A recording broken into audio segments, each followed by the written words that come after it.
And I think lost in the shuffle of this whole thing is that it's relatively early in the offseason. I don't think the Leafs by any stretch are done. In fact, I put out an article on the leafsnation.com talking about 5 defensive defensemen the Leafs could potentially go after as trade targets. But again, there's so many moving parts. Nick Robertson, you would think could potentially be part of a package. Some names I included, Nikita Zadorov, Brett Pesce. Like there's some names out there, but I think that's the conundrum they face is the salary cap, unfortunately, Rosie.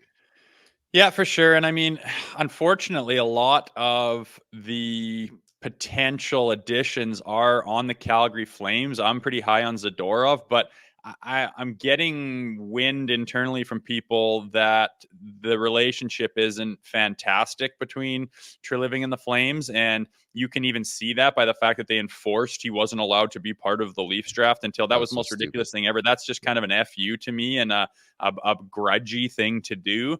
And I have heard from sources who are near the organization that they don't get along great. So as far as someone opening up and making a deal, I think it's even further away than it would be otherwise, just based on Treliving being there in the past and having stepped down and everything that's happened. I think it's going to be a far shot to make a deal with the Calgary Flames, which kills me because they have a lot of people that they could pick from.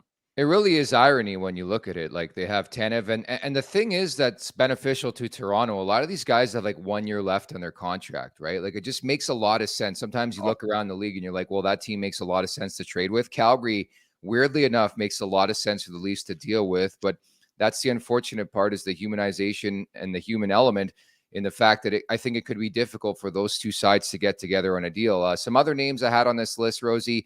David Savard with Montreal, of course, won the Cup a couple years back with Tampa.